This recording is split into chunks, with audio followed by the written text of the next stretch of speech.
So, longer session today. What I'm going to be doing is a little bit of a review of everything. Remember that once you finish this, you should go ahead and click on the exercise in the description so that you can do your exercise video for this week. So, I think what I'll say at this point is if you're having trouble, if you're not hearing the different colors, then I would say go back to day one and maybe spend a few days with each lesson, maybe like 2 or 3 days, kind of gauge how you feel, what you need to do to progress.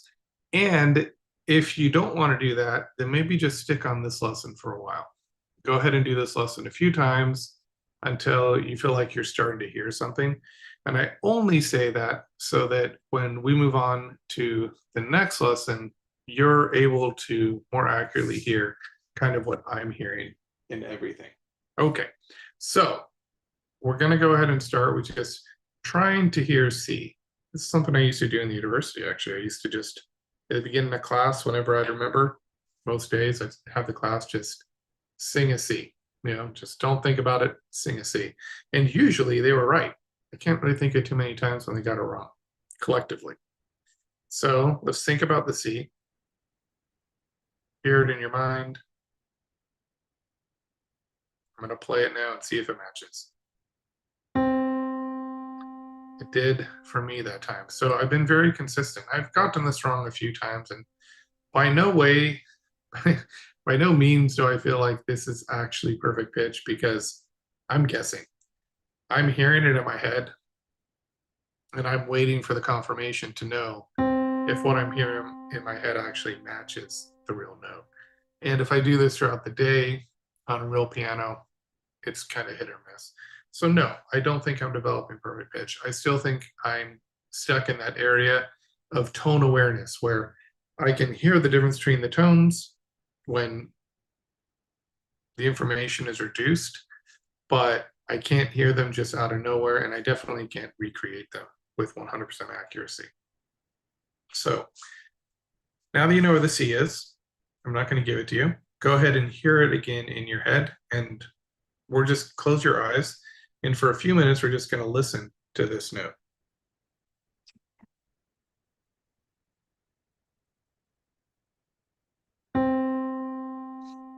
Correct yourself if you need to. Let's go back to that now. Replicate everything about it.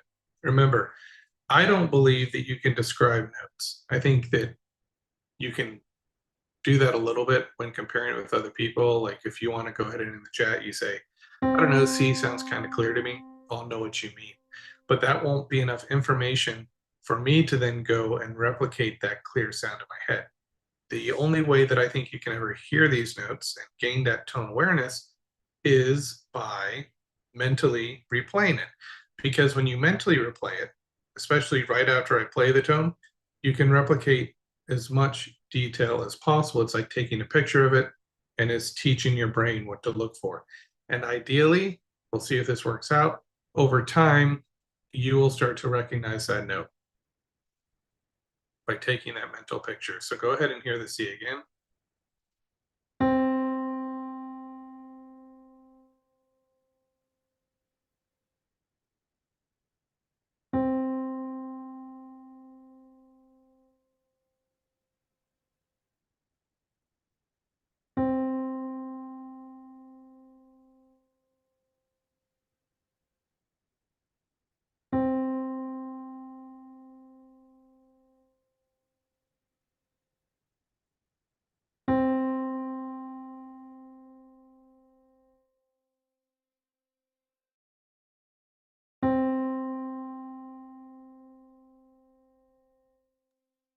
Okay, now hear the D. Just hear it in your head, and then I'm going to play it a few times, just like I did with the C.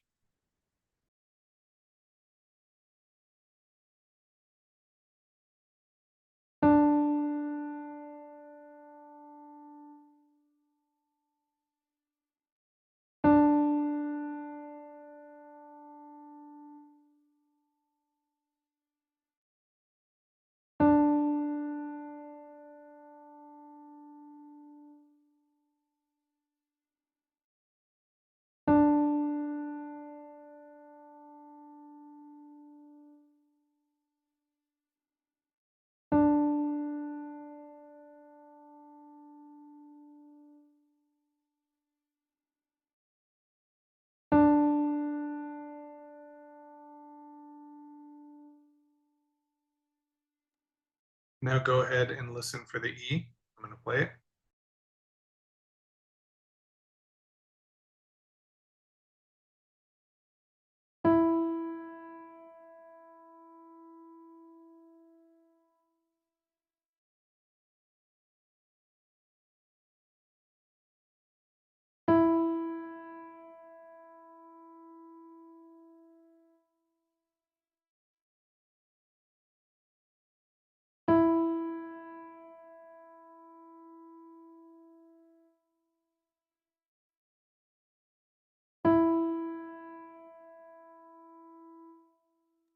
Now I'm going to play a few sequences of notes. So whatever I play, mentally hear back. But remember, you're not just trying to play back from memory the approximate pitches.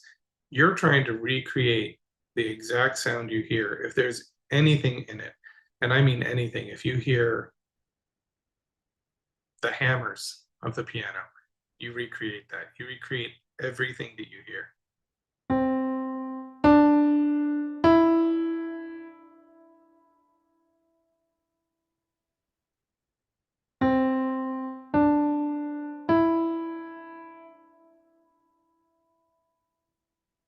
So what do you notice between those two? First time, the D and the E were played with a harsher accent. Second time was smoother.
Okay, now I'm going to play two notes at a time. Try and tell me what the notes are.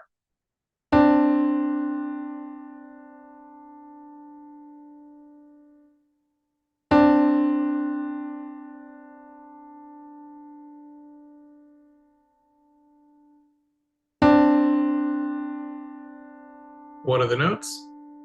C and D.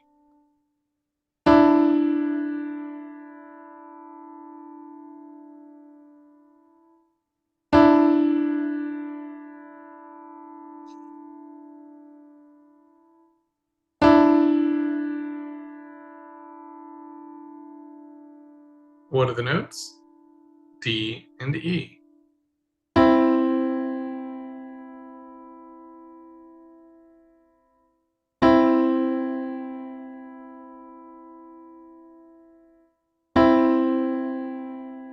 What are the notes? C and E. I don't care if you get them in order from bottom to top. We're not training that.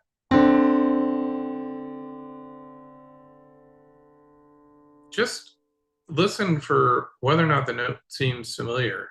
Does it sound like there's a C, a D, or an E in there?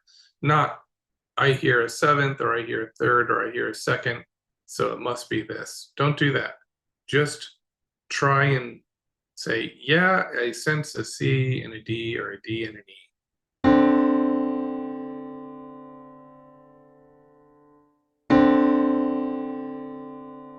This one is C and D.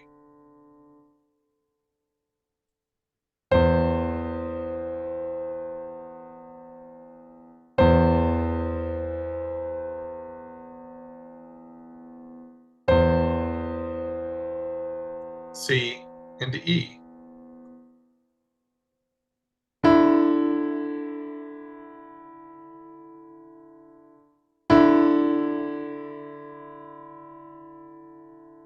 D and E. Now I'm going to do something that will require singing. And normally I don't want to do this because I want to avoid vocal tension, but this is really important. So I'm going to play a note that would be out of the range of most humans. And I want you to play it somewhere in here. So I want you to take it down to the middle of the piano. Find that note there. So we're displacing the octave. So if I play this, where would that be in the middle of the piano? Go ahead and sing it. Be right there. Okay. Don't name the note, just try and sing it. Go ahead and sing it. Okay, and that'll be your chance to match pitch.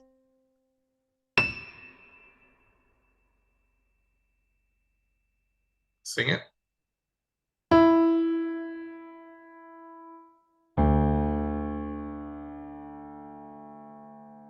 Sing it.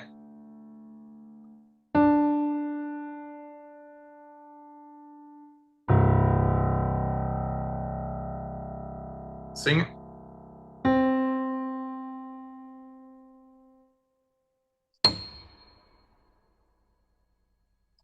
Sing it.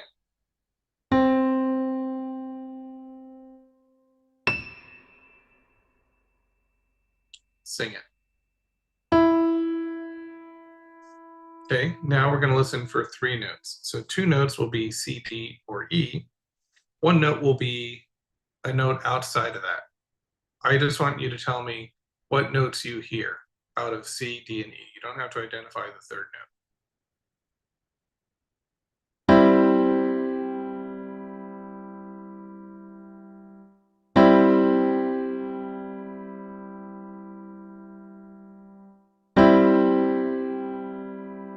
What are the notes? C and E. Now listen for it in the chord. Do you hear their qualities at all?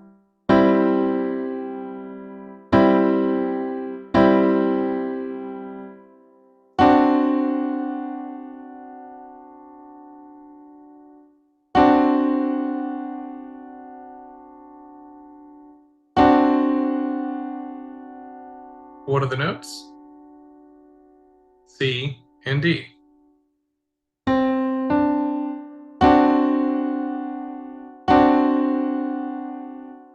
Listen for it.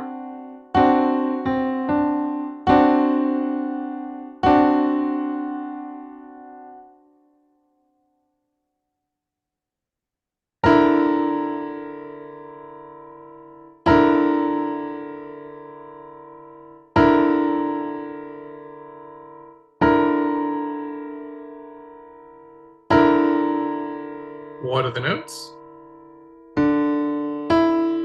D and E. Hear them?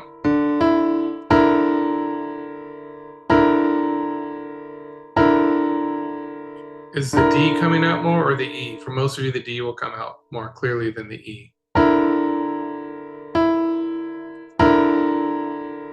Listen for that E. Bring it out.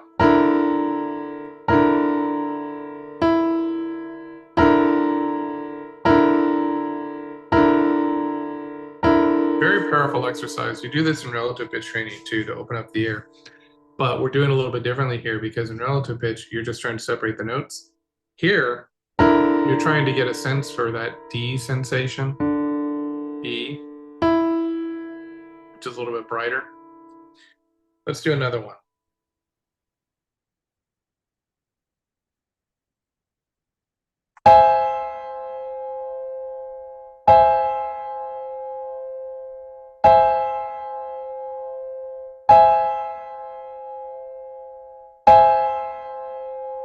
Okay, what are the 2 notes? C and E. Now listen for them.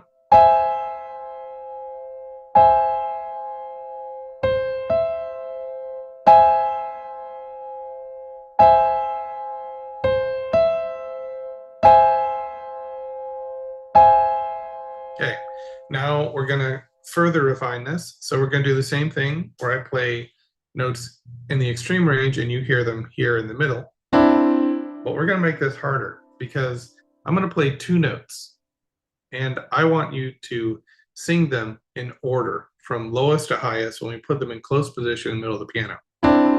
So that means if I play D and C, when you play it back, you'll sing C, D. A little hard to hear with these. C, D. I actually can't tell if I'm matching pitch. These are, maybe if I do this. Let's see. Yeah, that's better. C, D. Okay, so you'll put them in order. All right, let's try this.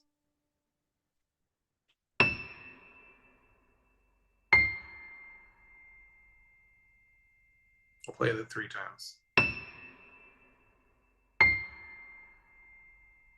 Okay, put them in order.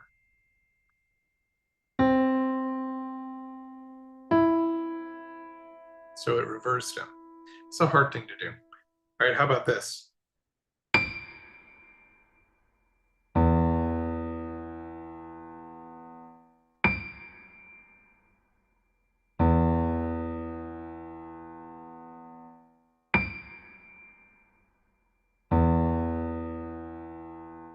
Okay, let's go ahead and sing them in order.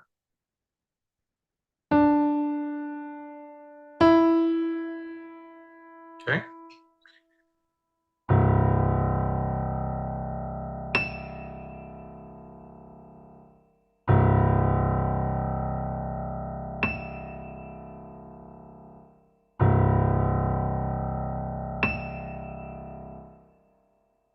Sing them in order. Ready, go.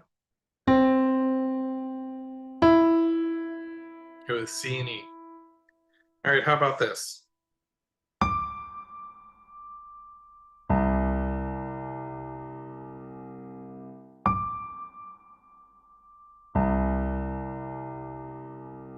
Put them in order. D, E. You're not really trying to identify them. You're just trying to put them in order right now.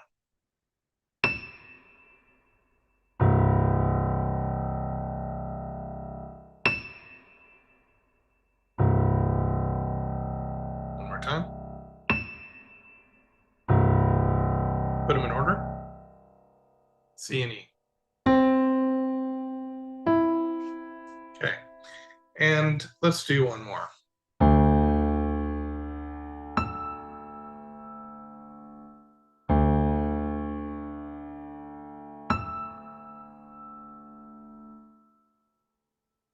Put them in order. It's D and E. A little bit challenging, but there's some evidence to suggest that if you can do this, this is one of those techniques that can lead to developing perfect pitch. And it's a thing that we don't normally do. So a lot of times, people with untrained perfect pitch, what I've experienced with the students that I've taught, they can't really tell necessarily whether it's high or low, or if they can, it takes them an extra second to figure that out. What they get instantly is the note quality. And so if I play this, C or E, or this, they just hear it as C and E. They don't hear it as necessarily a major third and a minor sixth. They hear it as C and E. And so the octave register gets lost a little bit. And one of the things that I've found some success with is doing exercises like this where you take it to the middle of the piano and you put them in order. That gets you to start thinking about these tones a little bit differently. So that's an important exercise and one that we're going to do more of. But now we're going to go back and we're going to try and separate 4 notes. So that means C, D, and E.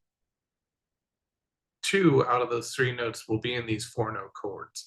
And I want you to tell me what the notes are that you're hearing. Here we go.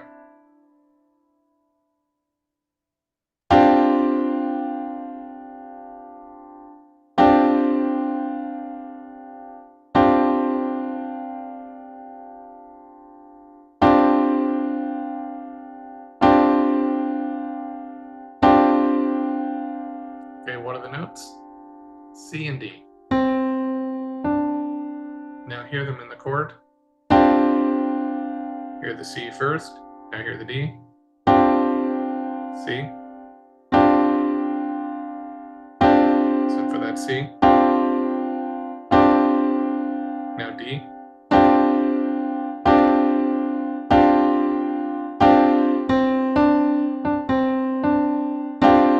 This is something we do in the flawless course too. Of course, once again, we're approaching it differently. All right, how about this one?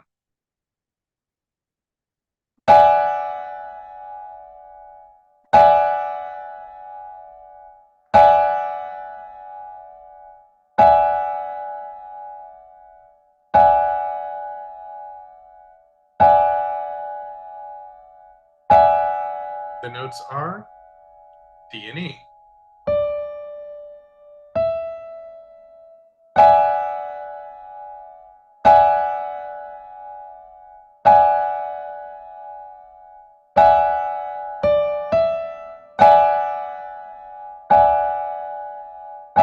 Make them strong.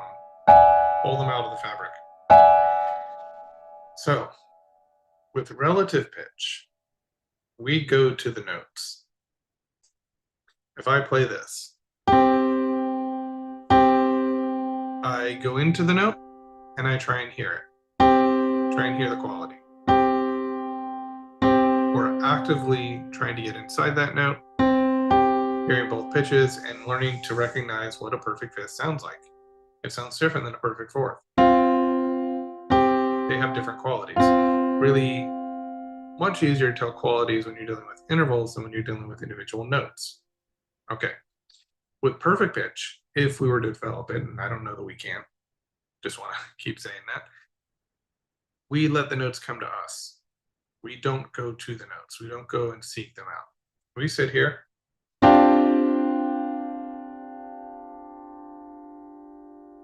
and we say, I'm becoming familiar with C. I'm familiar with D. I'm familiar with E. And you sit there and wait for them to reveal themselves to you. That's why I'm going a little bit slower and I am playing these multiple times, because you just sit there, you don't think too much, and you get an impression of these notes and you start to say, what are they?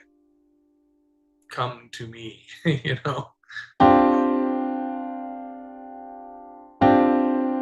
So try that.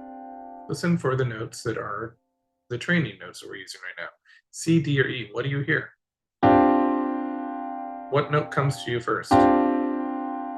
Let it knock on your door, don't go to it.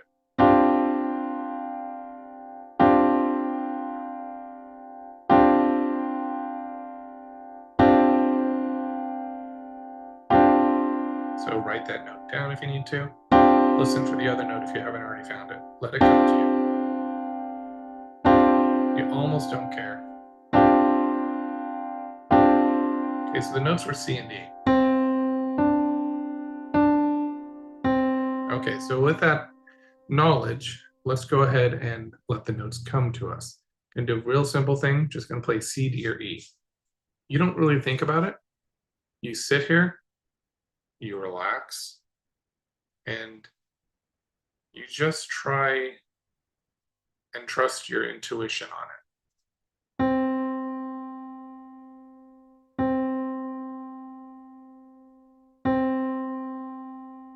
It's literally don't come forward. I mean, that's a physical action, but the act of like going like this, you're trying to listen more deeply. Be laid back about it.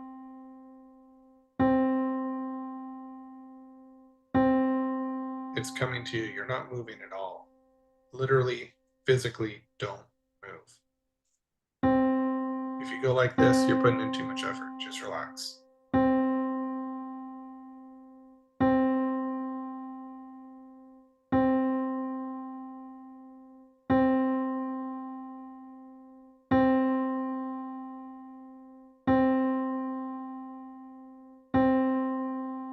So that's your C. Let the notes come to you.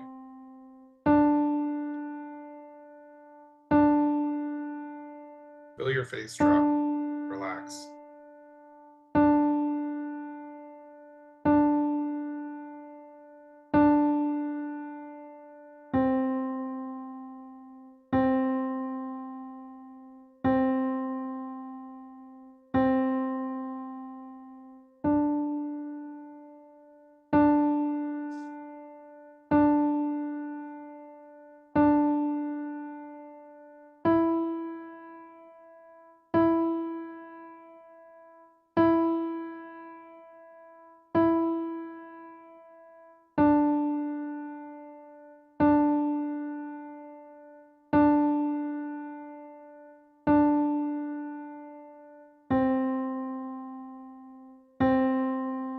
Okay, now we're going to do something different. So if I play the C, well, you might hear it do something like that. Like it moves around a little. If I play the D,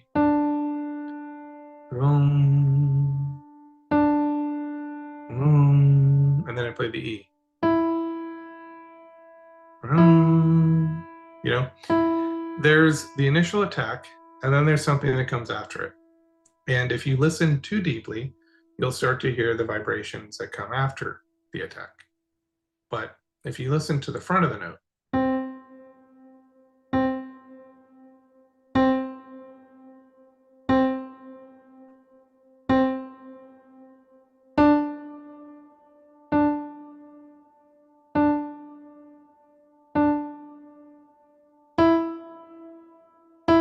this is a stick that holds the note. Okay, think of cotton candy. You know, you have the stick that you hold on to, and then there's all this airy, sugary stuff around it. Okay, that airy, sugary stuff is the rest of the note. The stick is the actual note. And let's just say the different colors. So when I hold on to the C, when I listen to it, there's the stem that proceeds through the note, even to the end. There's like this solid rod, like the stick that's holding the cotton candy, you know? And then there's all the cotton candy on the outside. We want to kind of ignore the outside stuff. Get to the middle of it. Get to the stick. Remove all the cotton candy and just get to the stick.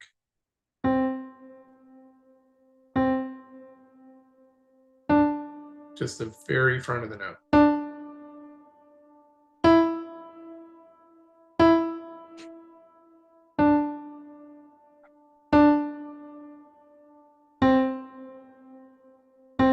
Okay, now that you have a sense for the front of the note, I'm going to play the note longer and try and eliminate the extra noise, the candy on the outside, and just see the center of the note. Keep it solid throughout. Ignore the fuzz.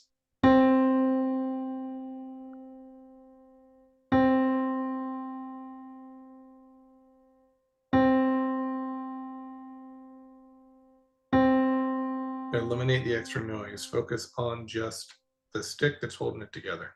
The pure tone. Now let's do a D.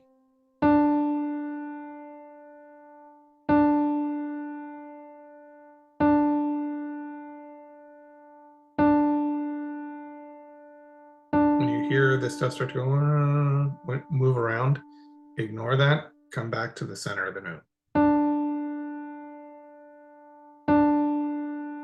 And E.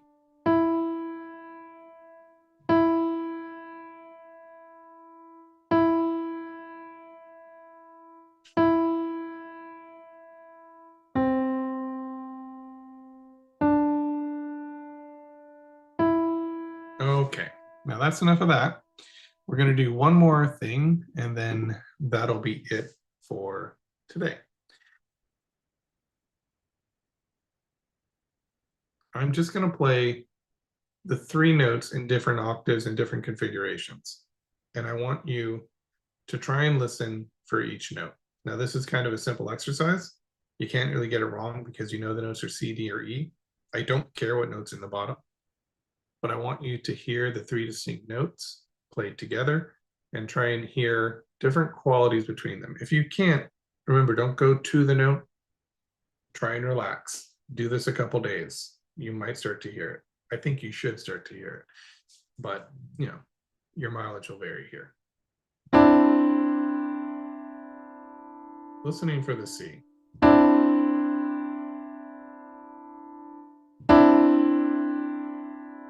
Let that C quality come through. Here's the C.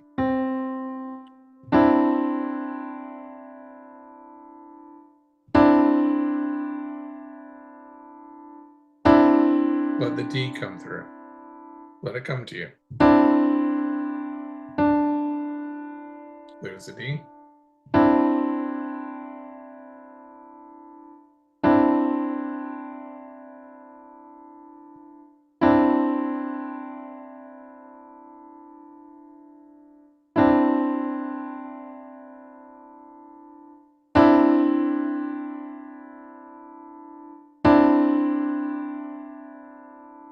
Now listen for the E.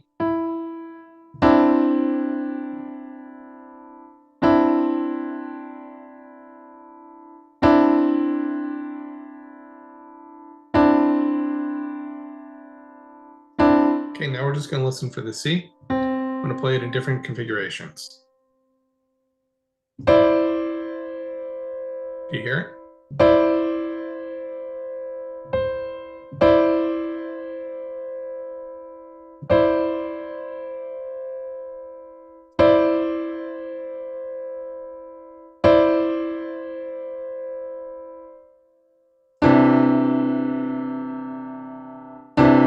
Just finding the C each time. Ignore the other notes.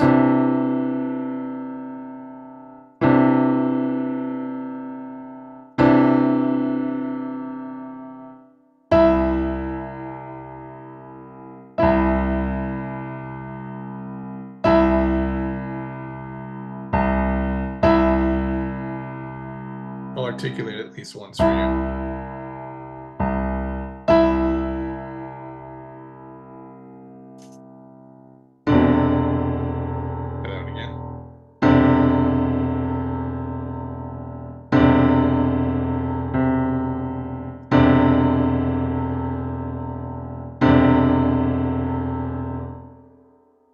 Okay, now let's listen for D. I'm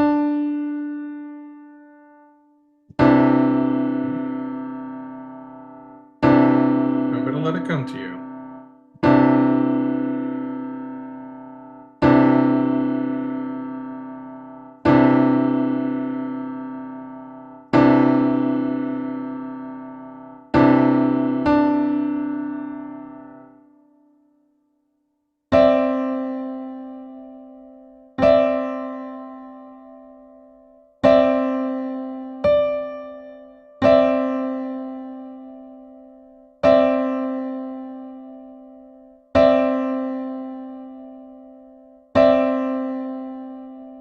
Let the D come to you.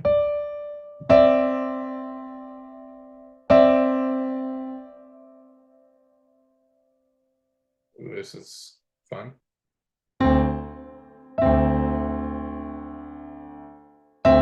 Listen for the D.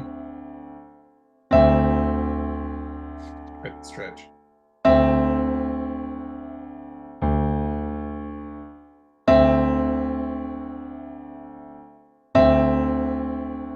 Listen for the D.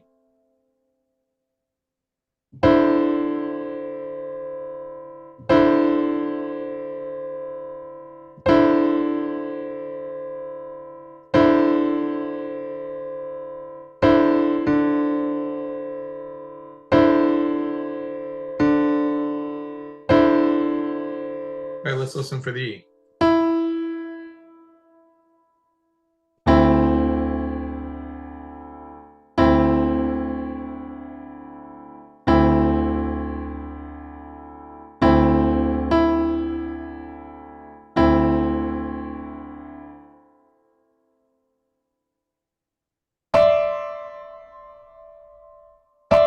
Let it come to you.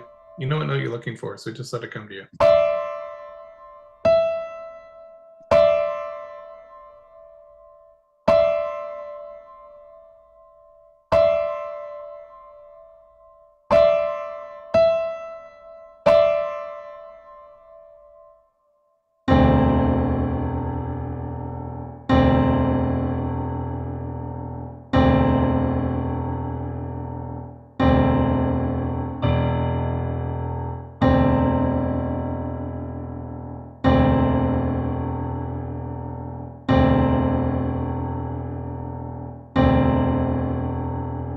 Okay, now this one is going to be really hard. I'm going to give you a few seconds.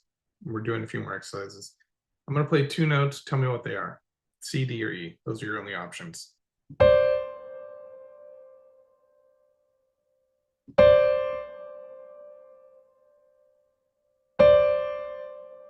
C and D.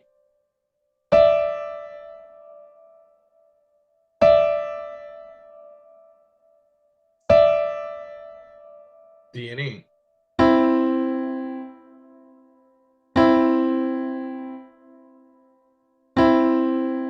C and E.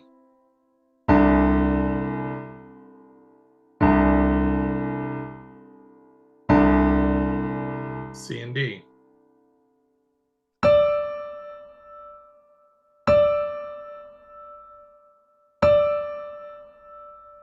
D and E.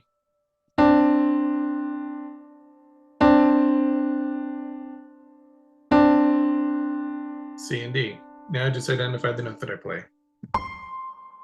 C. D.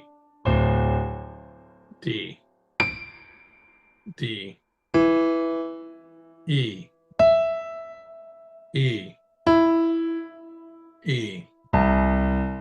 C. C. C. C. C. C. D. But the notes come to you. D. D. D. D. E. E. E. E. E. C. C. D. D. C. E. D. D. D. C. C. D. E. E. D. Stop thinking. C. C. D. D. D. D.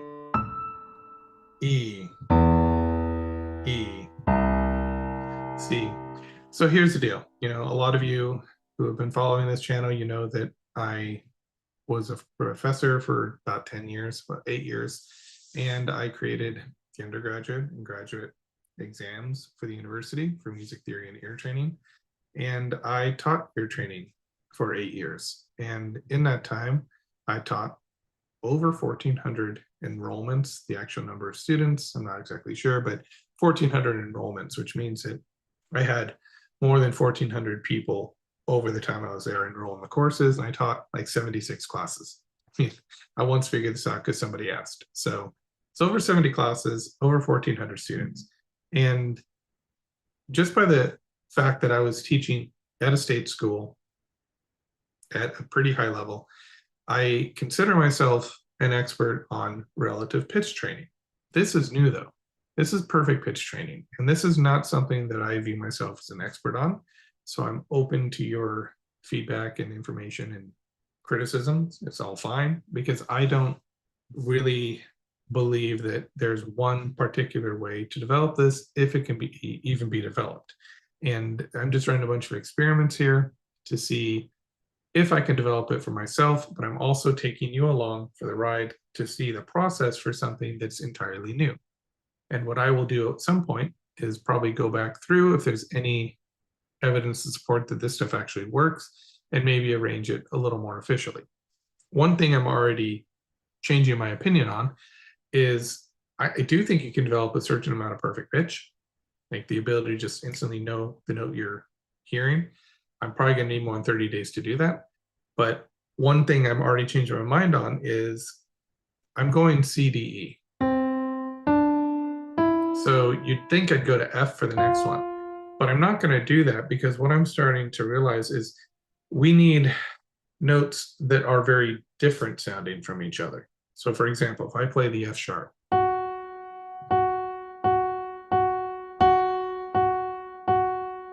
compare that to the C.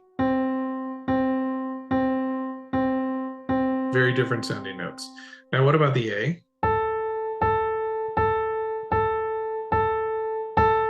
And maybe a D. No.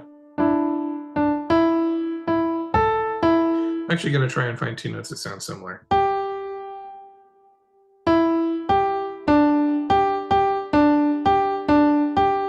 Okay, G and D sound somewhat similar to me. So this is a little bit harder. And going from C to D to E, they don't have enough of their own space. They're right next to each other. So I think it'd be better to actually move around.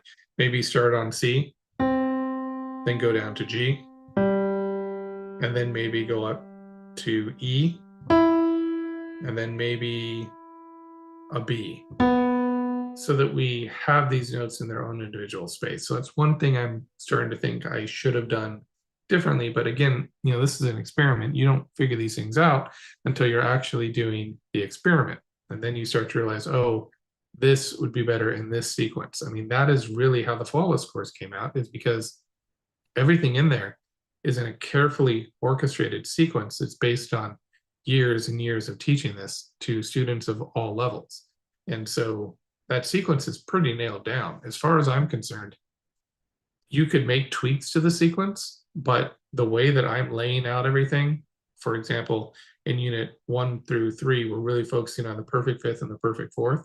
And then in unit 4, we start to introduce second inversion triads. We even start to introduce that a little bit earlier, but officially it comes in unit 4. Why are we doing that? Because we've been focusing on the perfect fourth. And so there's a perfect fourth in the bottom of a second inversion major triad. And so if we then want to focus on another interval from that triad to be a major third. So in unit 4, we also introduce a major third. So there's just so much like this that if I tried to explain it, one, I'd confuse myself because it's so much information and I took so much time laying it out. And two, it wouldn't really make a lot of sense because it would take me forever to explain all this. And so what I'm saying here is that relative pitch course is extremely well worked out because it's just everything compounds on itself. And so you spend a lot of time on fundamentals, and then really in about unit 4, that's where things should start to pick up. And once you get through unit 4, 5, and 6, that's when things really start moving. The other thing is that if you're taking this course, you may find that unit 1 is very difficult. Unit 2 may be a little bit easier. Unit 3 might get even easier. So don't judge the amount of time it will take you based on how long it takes you to do unit 1, because unit 1 is foundational. Once you get through unit 1, everything else goes much more quicker, in a lot of ways much more smoothly, because I'm introducing you to a new way of thinking about training your ear. So for perfect pitch, this is an entirely new frontier, and I am experimenting with what works for me. I'm getting your feedback, and I'm calling upon my experience working with students that have had perfect pitch from birth to kind of buffer what I'm doing here, just the information that I have available. And I'm also looking at what research is available. So there's a lot that's going into this, but if you have finished this now, it's time for you to go on to the exercise for this week. Link is in the description. And let me know if you have any questions. I'll be back here again tomorrow. And I'm gonna keep doing this for 30 days, at least 30 days, and we'll see how it goes. So thank you for joining me again, and I will see you next time.